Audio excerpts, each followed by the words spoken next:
Hey there, I have a great interview for you today with author Jody J. Sperling.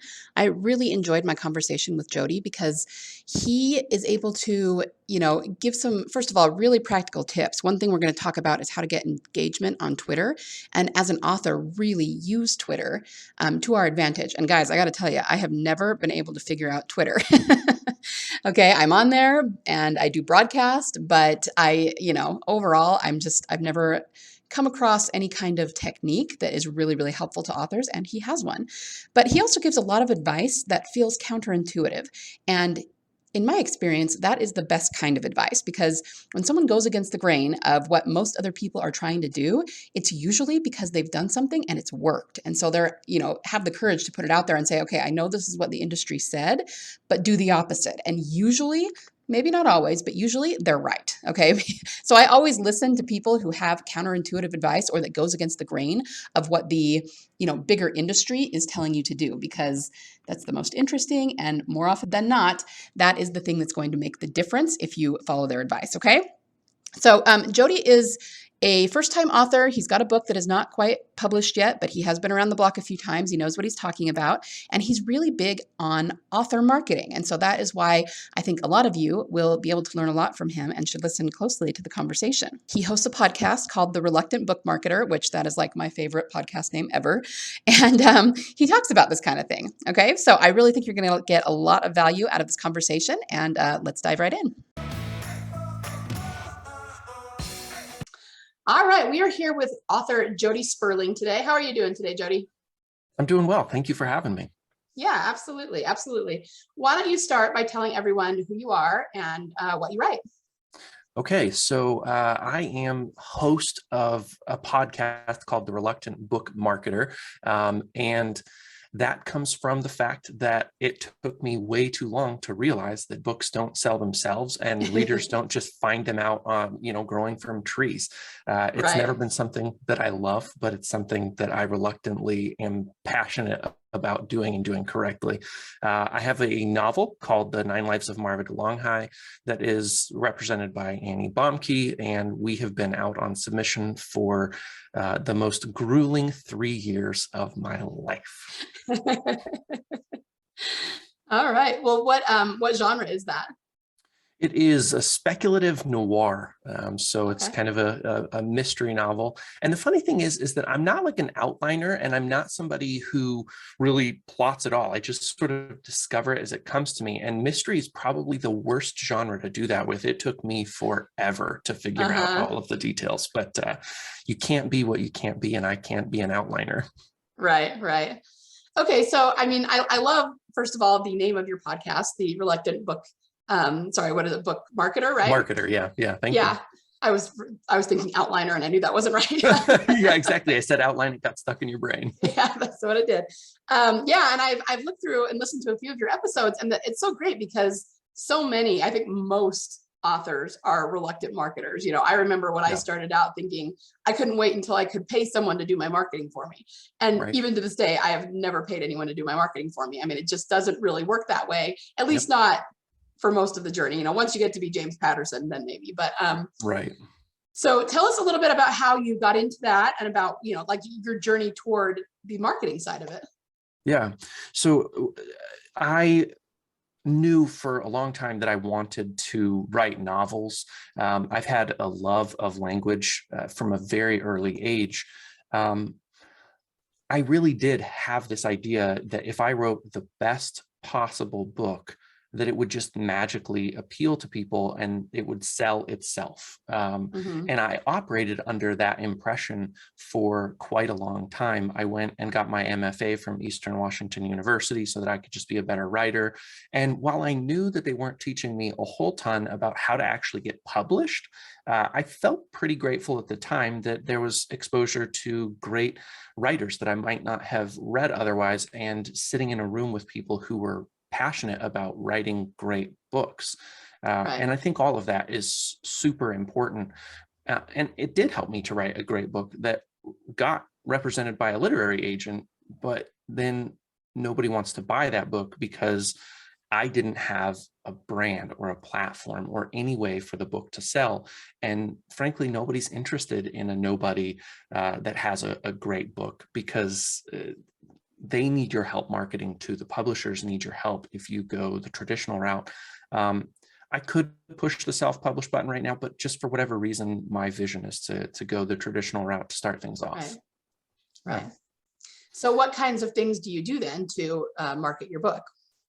So I have found that probably the best way to market, and granted, I don't have a publishing contract right now, so what I'm doing will be a little bit different than somebody who has a book that is in the pre-release stage, say, but building your awareness toward who you are and where you fit in the literary community. And so social media is something that is really important for me, specifically Twitter. I spend a ton of time there. Writers are all over the place on Twitter, and it's a really civil community as long as you don't pay attention to all of the loudness. I know that Twitter can be fairly explosive place if you teach the algorithm to feed you that stuff, but I've stayed away from it, and I really enjoy the literary community there, and interacting, letting people know who I am, and basically I'm moving people from Twitter into my podcast. So that's kind of my marketing strategy. I think it works really well for anybody who's in a similar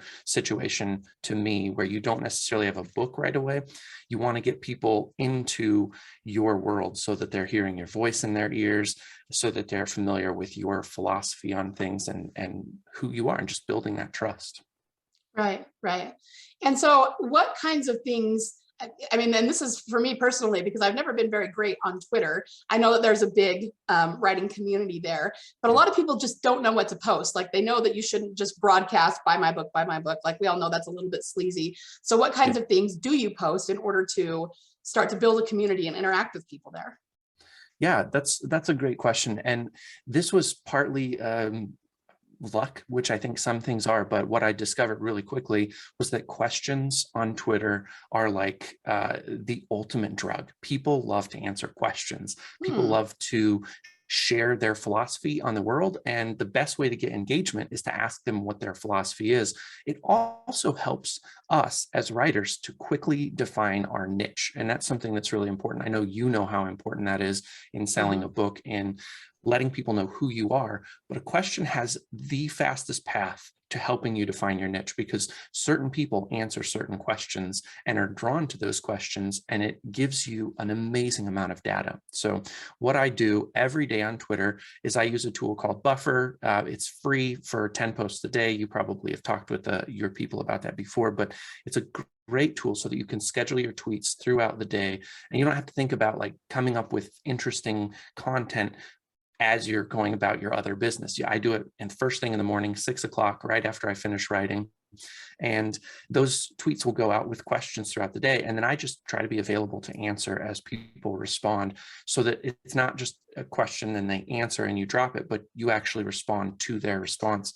And that builds this great trust. I have people on Twitter that I really do consider friends that are just amazing people, great writers, and the community is amazing.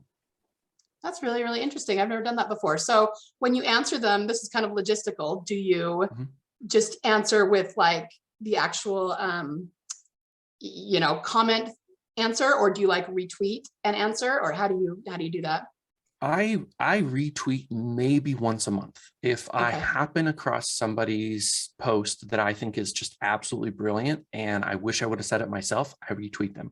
Otherwise, I never retweet. I don't hashtag. I only at people in terms of when I'm replying to them. So I won't make a post and at a writer really ever. And the algorithm just kind of understands where to put things based on words. So I think that there's this incorrect notion that hashtags teach the post to know where to go and who's the reader. That's just not really the case. Interesting. Okay, so can you give us an example of like a question that you might ask? Yeah, so I've done some different ones. The one that I've been interacting with a lot today, and it's kind of a silly one, but it just drives like a certain kind of engagement and teaches you about people is it's a picture of William Shakespeare, and it says, "Who is this? Wrong answers only." So you've probably seen some version of that before. People Right. get so excited to try to be clever and to respond back, and it just drives like a lot of fun.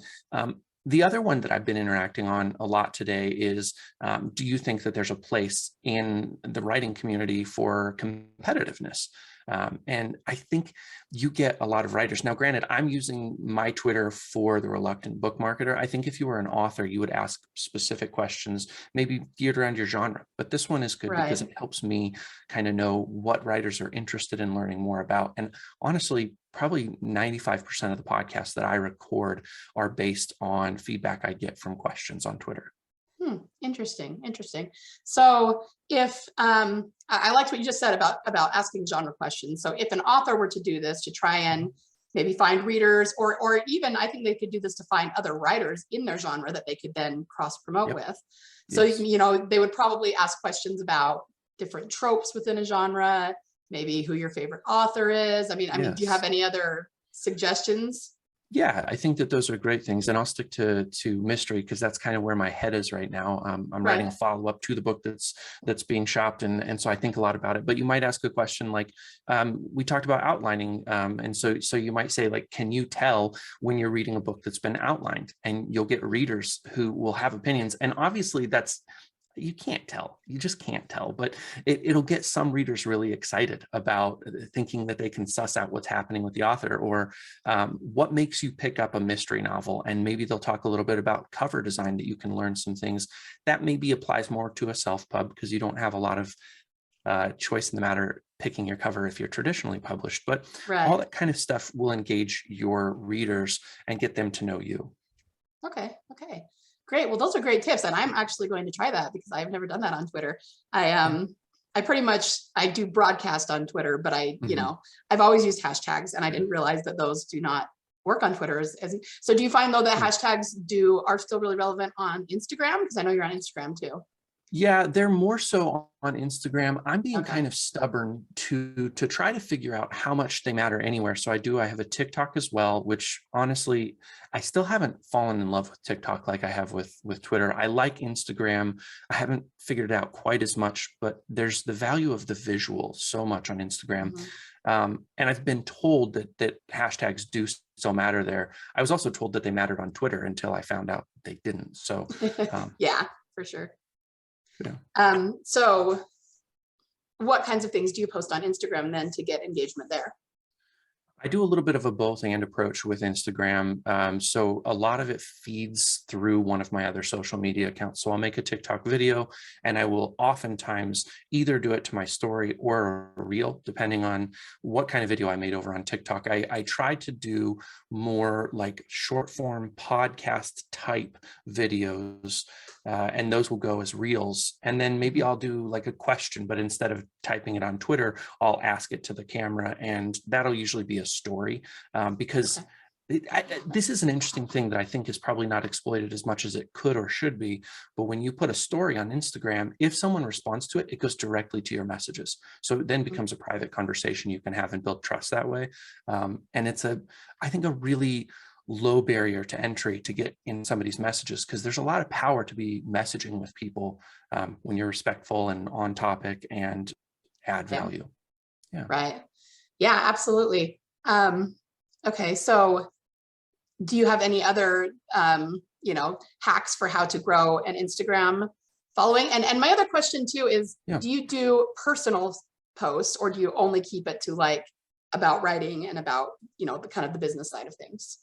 That is a great question. And I am a huge advocate for be on business all the time. Okay. The biggest part of who we are actually tends to be what we're doing on our 9 to 5. My 9 to 5 is writing and podcasting. So a lot of it is personal anyway. Very occasionally, I will put something like my wife and I just celebrated our 11th anniversary and went to a baseball game. I put a post of that and, just said, she's great. These have been 11 awesome years. But those are the very rare posts because I do want the algorithm. I do want the platform to be very, very keyed in and dialed in to who I'm going after. So I do think about it like business. Yeah, I agree with that. And I mean, I haven't done Instagram in a big way, especially on the author side of things. I had an account for a while that was very all over the place. It was not, Yeah. very streamlined. And then it ended up getting hacked and kind of canceled by Oh, no. Instagram. Yeah, well, I mean, it didn't really matter. I mean, I had probably 400 or 500 followers, but they were not Okay. engaged at all because they were Yeah. from years before. And anyway, but I see a lot of authors who they don't actually post about their books very much. They post about their personal lives, and they'll do signings and things like that. But I just kind of, I'm kind of in line with your thinking that that's not going to pull in the right kind of people who are going to buy your books. They're more people who are interested in your lifestyle. Like, so you would agree with Yes. that? Totally. And I think that there's a really great way to add in the personal is if you have a newsletter, and you should have a newsletter, Yes. be personal in your newsletter a little bit, still be on point about your business. But I like having like a little section of my newsletter that's what's happening in my own life and sharing that. And I find that people really respond to that. But once they're in your newsletter, they've already committed to being a book buyer for you. So you've gotten past that threshold, and now you're giving them some extra value added. Yeah. Yeah. Okay. And then circling back to the other questions, what else do you do on Instagram to build your following there? So occasionally I will take just a snapshot, screenshot from my phone of a tweet if I like one. Oftentimes that'll be a quote. I do author quotes. I find that those perform really well on Instagram, and maybe less so on Twitter. People, I think they really like seeing a picture of the tweet as a quote. And then I do create through Canva some unique to Instagram quotes from authors. Those take a lot of time. And so I try to be as conscious as I can about how much time I spend creating content, because it's the least performing way to get a following, to get people engaged with you. You actually need to go to them, especially in the early stages, to pull them in. And so you comment on their posts, and that's a lot less time consuming usually. So I do spend the vast majority of my time on Twitter, or excuse me, on Instagram, following authors that I like, and then going to people that they follow. So I'm just going a little rabbit hole and finding people to comment on, and I will typically follow them. If their ratio is really obviously against the likelihood of them following back, I tend not to. That's me. I don't know if that's really a good philosophy to take on for other writers or not, but I do want to follow back. I think it's important to have the ratio at least 50-50. Yeah, for sure. And what about posting your books? What kind of book posts do you do? So right now, because I'm only in the submission stage, I don't post a ton about my book, because I don't want people to become immune to it. I want, when they see it, for it to start to stick in their mind. So I do still very consciously build into the mystery and the noir community. I'm cycling through that on all of my different social medias, so that people who are interested in that are following me and are engaged with me. And I would say that by the time you have a publishing contract and you have a date where your book is going to come out, I am a huge advocate of immediately pre-selling your book, pre-marketing any way you can. And I go so far as to say, start any kind of GoFundMe account or something like that, where people can actually buy the book, even if there's not a link with your publisher, and then you can buy that book through the early pre-release. Do whatever you can to start selling copies, because day one, week one makes all the difference. If you can even sell 100 copies in your first week, you will be categorically in a different spot than somebody who limps in with 20 or 30. Right. So. And I think I really liked what you said about, getting into the community of what your book is going to be about, because I think that in a lot of ways is pre-selling your book, even if you don't have a link to pre-sell yet, because people will know that you know something about that. And then when your book comes out, they're more likely, I think it just gives you authority in their eyes. Yeah, absolutely. And having those conversations about your genre, like you said, that word authority carries a lot of weight. When people trust that you know your genre and you read it broadly, they trust that the book that you put out is going to satisfy what they expect. And that's, I think, really important.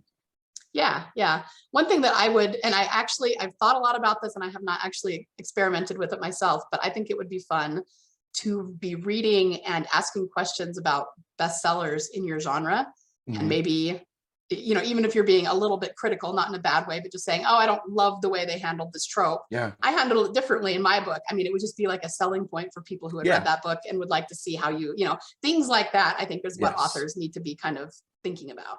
Yeah, absolutely. I think the day that I find out my book does have a home, I will be doing a ton of exactly that, which is asking questions based on specific books that I think are close comp titles to what I wrote. Because somebody, if they like the book in your genre, they're going to like your book, and you're only doing yourself favors by getting yourself in front of all those readers. Right. That's such great advice. So I wanted to circle back to one other thing before we move on. And that is about doing your content. You talked about not spending too much time on it. And I think that's a big problem for a lot of authors. They don't want to spend all their time on Instagram and not have time for writing, because, writing is a very one-to-one sort of activity. But so how do you manage that? Do you batch your content, or do you have certain time you set aside? I mean, how do you handle that?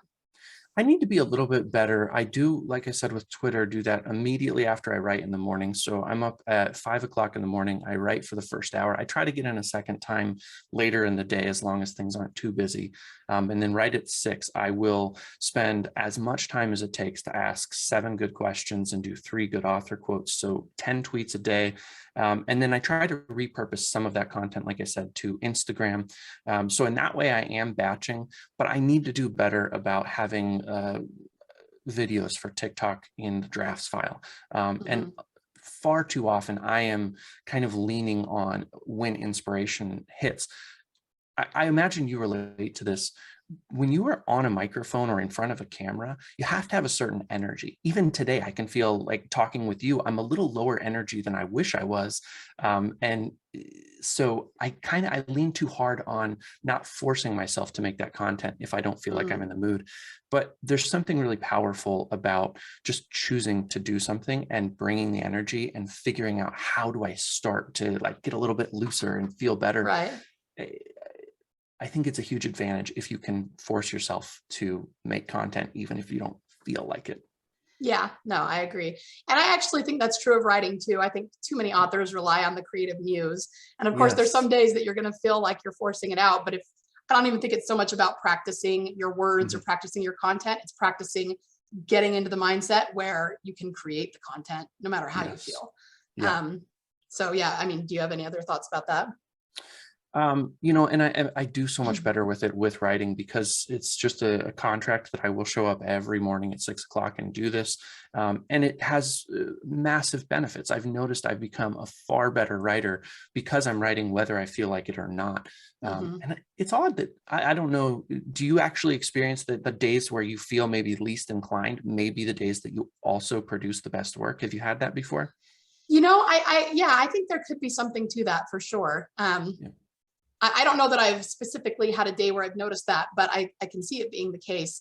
Me and my critique group, we have this kind of running joke about how if you're really excited about a chapter and you can't wait to get it out to people, it's the one that they pick apart the most and have the most problems with, Yeah. And then if you're just kind of like, whatever, it's kind of a mess, I'm just going to throw it out there, they're like, wow, this was amazing. So I do think there's something to that, when I don't know if it's just about us being self-critical or what the case is, or maybe it's just when we're not trying so hard, we relax and it just flows a little better. I'm not sure, but I've noticed that in general with writing.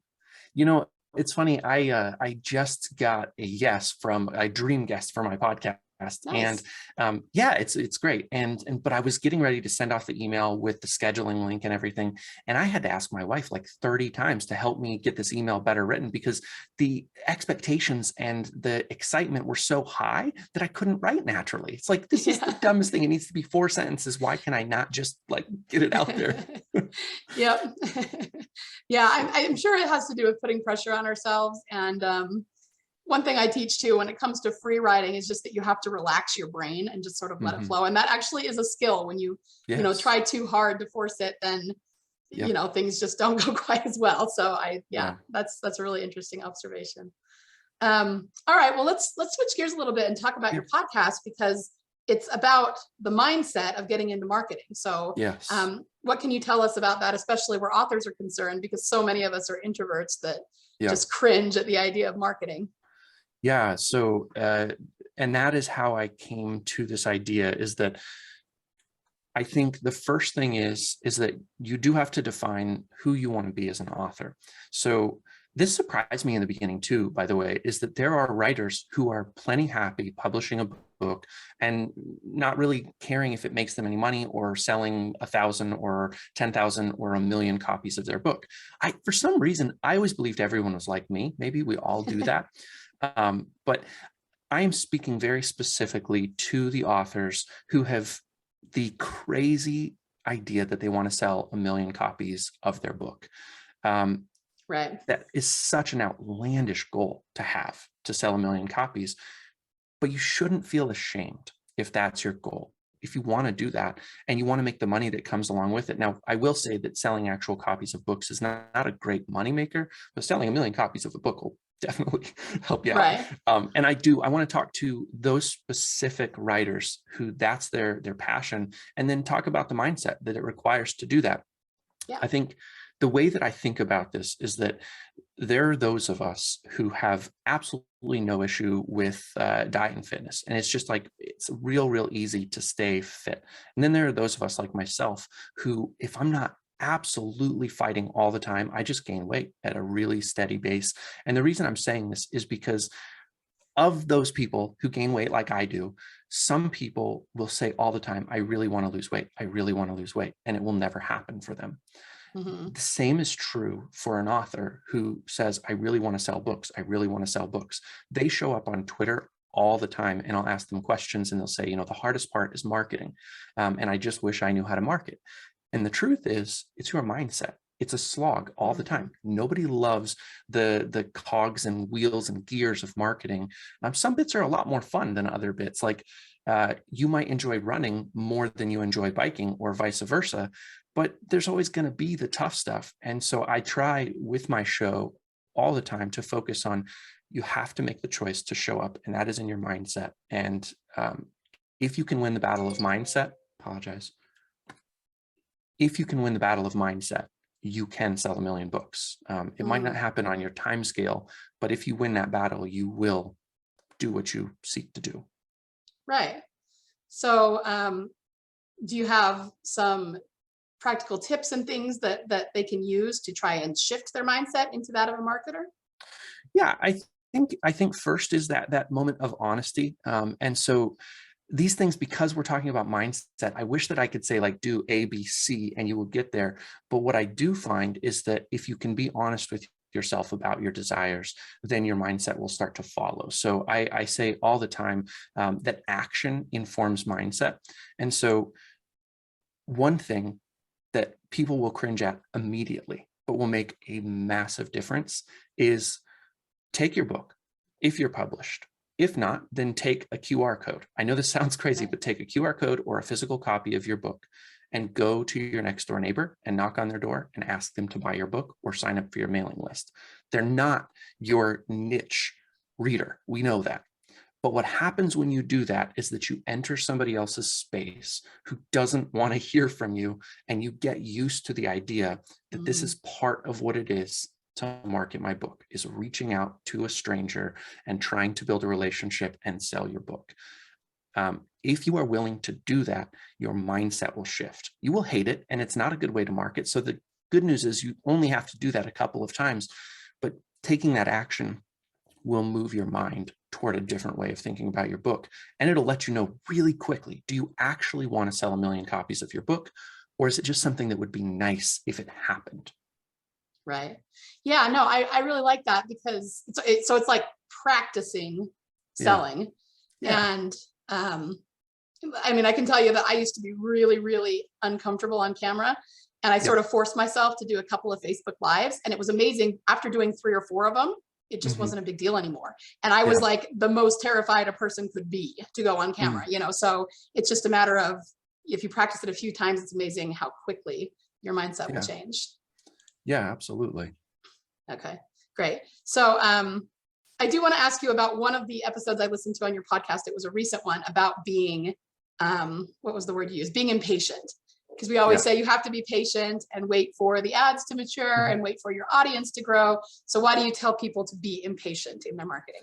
Thanks for asking. It's probably my biggest passion. And it is actually a mindset thing that you can do something about, because every time you catch yourself thinking I should be patient, kill that thought. And I know it sounds counterintuitive. I talk about it on that podcast of like, religions teach us to be patient.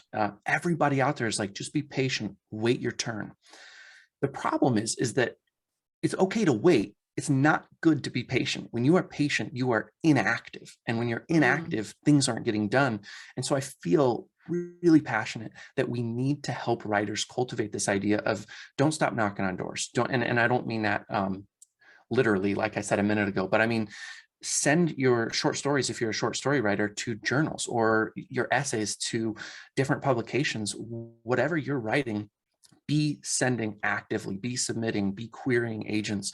Don't sit around and wait to hear back from people, because the truth is your work is too urgent and too important, and you need to be actively seeking to get it out in front of readers. Don't be ashamed of that. Don't feel bad if you are bothered by how long it takes to publish.